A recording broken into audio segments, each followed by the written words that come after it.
Olá, hoje nós iremos apresentar a história do português no Brasil com foco nos aspectos fonológicos, morfossintáticos e lexicais. Inicialmente, é importante que a gente compreenda que o português falado hoje no Brasil, ele não se trata de uma reprodução do português europeu. Ele, na verdade, é um sistema linguístico autônomo que tomou forma no próprio território brasileiro durante vários processos sociais e históricos que aconteceram ao longo do tempo. A base dessa língua se estruturou por meio do contato direto entre o português dos colonizadores, as diferentes línguas indígenas e os diferentes idiomas africanos que foram trazidos para cá durante o período colonial. É importante que a gente entenda que esse convívio ele não foi superficial.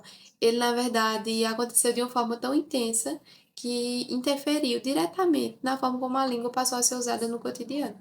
Nesse contexto, o português brasileiro ele foi sendo moldado a partir dessas interações e assim ele ia assumindo características próprias conforme se adaptava às necessidades comunicativas da época, para uma sociedade que era diversa e que estava ali em constante transformação, né? Assim, sua formação ela não se explica apenas pela continuidade do português europeu, mas ele trata-se de uma reorganização da língua a partir desses contatos. Além disso, esse processo ocorreu de forma sistemática, produzindo mudanças na pronúncia, no vocabulário, na estrutura da língua. E todas essas transformações, elas não aconteceram de forma aleatória. Elas foram acompanhando todo o desenvolvimento histórico do país e foram se consolidando no uso dos falantes ao longo do tempo. Desse modo, o processo de constituição do português brasileiro representa um processo de construção de identidade linguística, na qual a própria língua se reorganiza para atender às demandas sociais de seus falantes. Dessa forma, né, no caso, estudar o português brasileiro é também estudar a própria história social do Brasil, porque a língua ela vai guardar marcas das relações de poder, dos contatos culturais e até das experiências coletivas, né, que construíram o país. Ao chegarem ao Brasil, os portugueses encontraram uma realidade totalmente diferente, com experiências e modos de vida que não faziam parte do cotidiano europeu. Então, dessa forma, eles acharam necessário ampliar o vocabulário da língua incorporando palavras de outras línguas, o que mostra que o lexo é uma das áreas em que o contato linguístico aparece de forma mais evidente e concreta.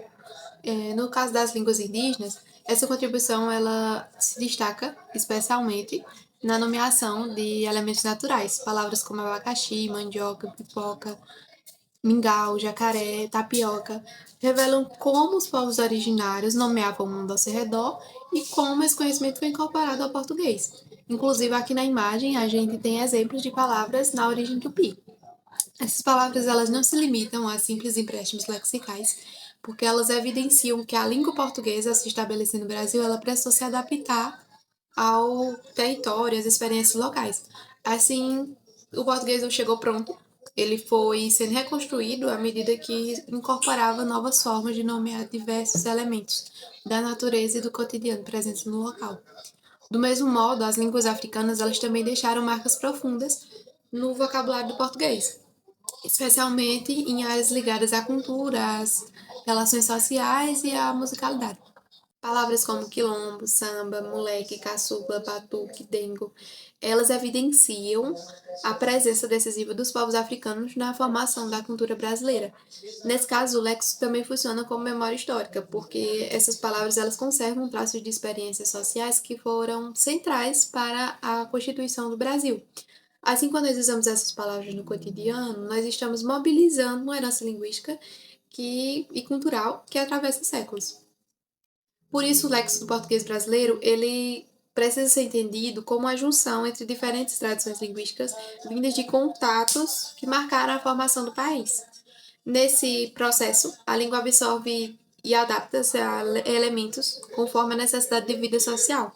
Assim, sua riqueza vocabular vem justamente dessa mistura, que mostra que o português é uma língua histórica rica e viva culturalmente. Além da incorporação de palavras indígenas ao português brasileiro, é importante observar que elas revelam formas próprias de construção de sentido, especialmente na língua tupi-guarani. Nesse caso, destaca-se a aglutinação, como um conceito fundamental, um processo fundamental, em que diferentes elementos com significados próprios se unem, formando palavras complexas, mas com sentido mais claro. representando assim o sentido literal da palavra. A exemplo, a gente pode citar a palavra capim. Sua origem, ela remete de cá, ela vem de cá, que significa mato, e pi, que significa pequeno. Quando junta, o significado da palavra capim significa mato pequeno. Essa formação, ela mostra uma lógica muito concreta de nomeação baseada na descrição daquilo que está sendo observado. Quando a gente olha para o capim, a gente vê um mato pequeno. Então, isso mostra como os indígenas nomeavam as coisas que eles viam ao seu redor de uma forma clara.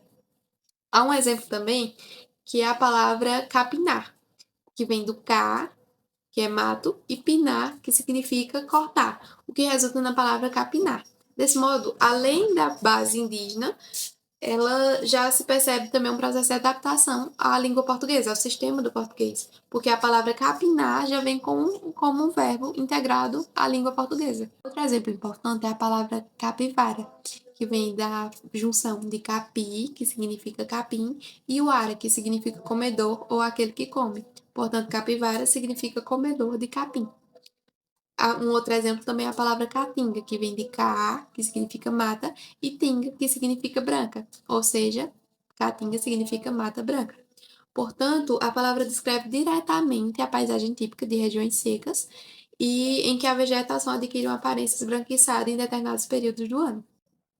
O mais interessante nesses exemplos é perceber como a palavra se forma quase que como uma definição, enquanto muitas palavras do português, a relação entre forma e significado não é tão evidente, nas formações tupi-guarani isso acontece de uma forma muito mais clara. Então isso mostra que assim a influência indígena não aparece apenas em palavras isoladas, mas ela também está na organização e na construção do sentido, o que revela a profundidade desse contato na história do Brasil.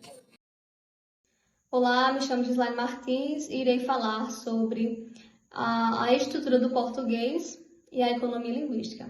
Bom, ao avançarmos para a área morfossintática do português brasileiro, torna-se crucial estudarmos o conceito de português formulado por Lélia Gonçalves, pois ele nos permite compreender de uma forma mais ampla a influência das matrizes africanas na fala popular brasileira. Esse conceito é fundamental, pois rompe com a ideia de que essa influência limita-se apenas ao vocabulário ou a aspectos culturais periféricos. Na realidade, essa influência também alcança a estrutura, sobretudo na maneira em que certas relações gramaticais se organizam dentro do português falado no dia a dia. Nesse contexto, a não redundância do plural aparece em termos frequentes como os meninos e as casas, que evidenciam um funcionamento sistemático da concordância em grande parte do país. No entanto, quando observamos essas estruturas linguisticamente, percebemos que existe uma lógica plenamente compreensível, visto que o plural está indicado no primeiro elemento, que é o artigo, como os, as. Sendo assim, a informação de pluralidade já foi dada e a repetição da marca nos termos seguintes deixa de ser necessária para o entendimento da mensagem. É interessante que toda essa dinâmica revela um princípio da economia linguística, que é a redução propriamente dita ou a eliminação de termos que facilitam a comunicação. Ou seja, a língua ela busca transformar uma maior quantidade de informações em um menor número de palavras possíveis, simplificando-as, tornando a comunicação mais eficiente. Em muitos contextos, a língua, através da economia, tende a evitar redundâncias. Isso significa que a estrutura os menino não surge da incapacidade de falar corretamente, mas sim de um funcionamento gramatical que privilegia a eficiência comunicativa. É importante insistirmos nesse ponto, porque o julgamento dessas formas não está geralmente associado diretamente à linguística, mas a uma questão social, ou seja, critica-se a estrutura não porque ela é incompreensível, critica-se porque ela está associada a grupos historicamente marginalizados. Assim, o conceito de português ajuda a desmontar essa ideia de inferioridade da fala e nos faz enxergar a língua brasileira a partir de sua história real, marcada por resistência, por contato cultural e criatividade estrutural. Outro aspecto essencial para compreender o português brasileiro é o funcionamento de sua língua oral, especialmente no que diz respeito aos processos de redução fonética. Na fala cotidiana, é muito comum que muitas palavras sofram encurtamentos, adaptações sonoras, simplificações. Isso não significa a falta de domínio da língua, mas fazem parte do processo de funcionamento natural da oralidade. Quando formas como para se torna pra, vou se torna vou, não é se torna né, estava se torna tava, existe aqui, observa-se aqui um processo de redução da fala, motivado pela frequência e pela necessidade do uso dessas palavras para uma maior fluidez da fala. E tudo isso para economizar um esforço articulatório sem comprometer a compreensão. Essas formas estão ali, se difundem, se estabilizam em diferentes grupos sociais, não por acaso, mas porque funcionam. Olá, boa noite. Eu vou falar sobre crítica à gramática normativa. Quando falamos sobre gramática normativa, é fundamental ressaltar a sua importância, pois ela é responsável por organizar a variedade padrão e orientar o uso formal da língua. No entanto, quando essa gramática começa a ser vista como a única forma legítima da língua, isso acaba trazendo problemas. Quando isso acontece, a gente para de observar como a língua realmente funciona no dia a dia e começa a julgar a fala das pessoas com base em um único padrão. Essa limitação é significativa, porque a gramática normativa surgiu a partir da escrita formal baseada em tradições linguísticas muitas vezes semelhantes ao padrão do português europeu. Isso significa que a gramática normativa não consegue representar a enorme diversidade linguística existente no país e nem explicar o seu funcionamento na oralidade. Então, ao invés de explicar como a língua é utilizada em diferentes contextos, a gramática tende a classificar como errado tudo aquilo que está fora dos seus parâmetros. Dessa maneira, expressões vistas comumente em nosso cotidiano começam a ser vistas como sinais de falta de conhecimento ou ignorância. No entanto, a linguística mostra que essas formas seguem regras próprias e fazem parte do funcionamento natural da língua. Então, a distinção entre norma e uso não deve ser definida como certo ou errado, mas sim deve ser entendida como parte da variação linguística marcada por valores sociais diferentes. Além disso, essa questão não é apenas linguística, mas também social, pois quando uma determinada variedade é valorizada de forma a inviabilizar as outras, isso acaba contribuindo para a ampliação do preconceito linguístico, que afeta principalmente os grupos historicamente marginalizados. Dessa maneira, entende-se que o preconceito não vem exclusivamente da forma como a pessoa fala, mas sim da sua posição social. Dessa forma, a ideia não é excluir a gramática normativa, pois ela é muito importante em contextos formais.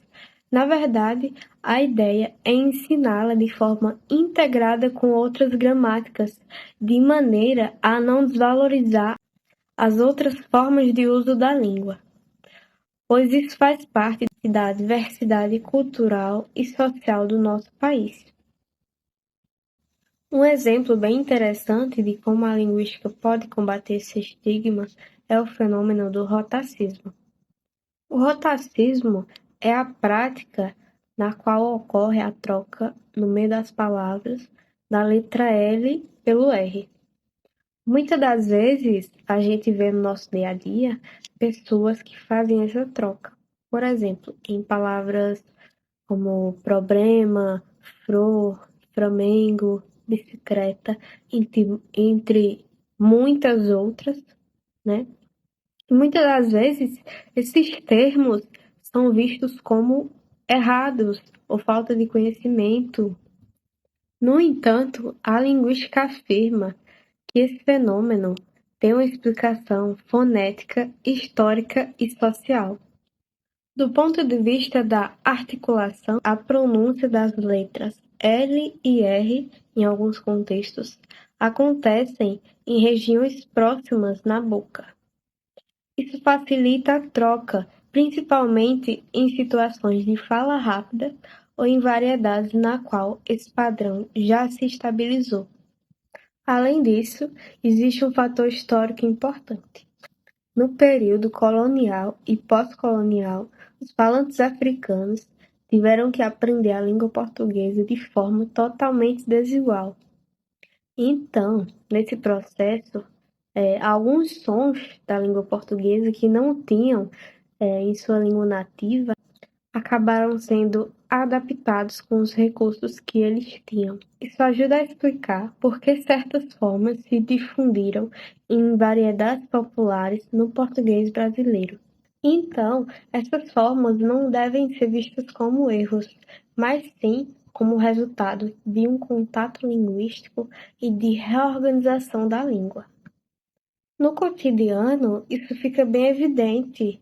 Por exemplo, quando alguém fala bicicleta, você continua entendendo o sentido total da palavra. O mesmo acontece com problema e bicicleta. Ou seja, o problema não está na falta de compreensão, mas sim na forma como a sociedade hierarquiza maneiras de falar. Certas pronúncias, muitas das vezes, são ridicularizadas, não pela falta de compreensão, mas sim porque vêm de grupos de menos prestígio social. Por isso, o rotacismo mostra que não existe uma única forma legítima de pronúncia, pois a variação linguística faz parte da língua. Estudar isso é de suma importância para combater o preconceito linguístico. A variação do R no português brasileiro é um dos exemplos de como a diversidade da língua é ignorada por uma visão normativa mais rígida. Quando se fala de pronúncia correta, é importante lembrar que o R tem diversas formas de se falar no país, e todas essas formas são legítimas e têm explicação linguística e histórica. Na prática, não existe um único R, mas sim existem diversas variações que dependem da posição na palavra, da região, da história social dos falantes e até mesmo dos processos de mudança da língua. Eu vou citar 3 exemplos da variação do R. O primeiro exemplo é o R gutural. O R gutural é visto mais comumente no Rio de Janeiro e em algumas partes do Nordeste. Ele é caracterizado por fazer um som mais para o fim da garganta, na qual sai uma pronúncia mais forte, como por exemplo na palavra porta. É assim o som do R gutural. Ele se consolidou a partir da influência de variedades europeias, sobretudo na presença da corte portuguesa. O segundo exemplo é o R retroflexo. Ele é visto comumente no interior de São Paulo e em algumas regiões de Minas Gerais. Esse R ele é caracterizado por fazer uma curvatura na língua e ele é bem marcado. Por exemplo, na palavra porta. É assim que ele soa, mais ou menos. Apesar de muitas das vezes ser alvo de preconceito, essa forma é crucial para entendermos a formação do português brasileiro no interior. Portanto, considerar isso como erro é apagar essa trajetória. Por fim, temos o R-TEP, que é aquele com uma pronúncia mais vibrante. Por exemplo, na palavra porta. Essa a pronúncia do RTEP. Essa variação do R, ela é bem semelhante ao português europeu e se mantém em regiões que foram influenciadas pela imigração europeia. Dessa maneira, essas variações mostram que a pronúncia do R resulta diretamente de processos históricos e mudanças na língua, evidenciando a diversidade do português no Brasil. Por isso, as diversas variações linguísticas presentes no nosso país devem ser reconhecidas e respeitadas, pois elas são resultados diretos de uma mistura de diversas culturas de povos diferentes que contribuíram diretamente para a formação cultural, social e histórica da língua do nosso país. Bom, dando continuidade ao que já foi discutido, agora eu vou falar como tudo isso impacta o ensino da língua portuguesa e também sobre o preconceito linguístico dentro da escola. Como vimos anteriormente, o português brasileiro ele é fruto de diversos contextos históricos e sociais. Então, por isso, a importância da gente repensar como esse ensino é mantido dentro da escola. Porque o ensino ele não deve focar apenas na norma padrão, como se fosse a única maneira certa de se comunicar. Ele deve considerar também a forma como a língua é utilizada no dia a dia. Porque dessa forma o aluno vai compreender não apenas as regras, mas também como a língua funciona na prática. Então, diante disso, o papel do professor também vai ser mudado. Ele deixa de ser aquela pessoa que só corrige e passa a ser um mediador, que ajuda o aluno a compreender a língua melhor. E é importante a gente entender que fala e escrita não são opostas, mas sim maneiras diferentes de utilizar a língua, cada uma com sua função. Então, por exemplo, poderíamos pensar dentro da sala de aula um professor pegar uma história de um aluno contada naturalmente por ele, da forma normal como ele fala no dia a dia, e pedir para que o restante da turma reescrevesse essa história em um texto mais formal. Dessa maneira, o aluno iria compreender que a forma como ele se comunica não é errada, mas que existem outras formas dele se expressar dependendo do contexto em que a fala dele ou escrita é utilizada. Então, reconfigurar o ensino de língua portuguesa é justamente isso. A gente parar de excluir e começar a ensinar de maneira mais consciente, respeitando a diversidade da língua. Outro ponto muito importante que devemos abordar é a questão do preconceito linguístico dentro da escola. Muitas vezes o aluno é corrigido pela forma como ele se comunica de uma maneira que se torna constrangedora para ele. Então, dessa forma, a escola deixa de ajudar e passa a excluir. Por isso, combater o preconceito linguístico é essencial. A fala do aluno já vem carregada de uma história, de uma cultura que faz sentido para ele. Então, o papel da escola não é apagar isso, mas sim ensinar que existem outras maneiras de falar, como, por exemplo, a norma padrão, e como e quando utilizar essas outras maneiras. E isso pode ser feito com coisas do dia a dia, como, por exemplo, música, memes, vídeos, que estão dentro da realidade de cada aluno. E isso, dessa forma, vai fazer com que o aluno entenda que existem formas diferentes de se comunicar, como já foi dito antes, que são utilizadas em contextos diferentes. Ele vai entender onde e quando utilizar cada maneira. E para finalizar, o português brasileiro foi construído ao longo da história, ou seja, teve a influência de vários povos e culturas. Por isso essa diversidade que a gente encontra hoje. Então, as diversas formas de falar não são erros, mas sim partes da nossa identidade. Quando a gente considera só a norma padrão como correta, acabamos escondendo essa diversidade e gerando ainda mais a desigualdade. Então, é fundamental para nós entendermos a língua de forma mais ampla, como algo vivo que tem cultura, e reconhecer que essa diversidade faz parte da nossa identidade e respeitar a fala e a maneira como cada um se expressa.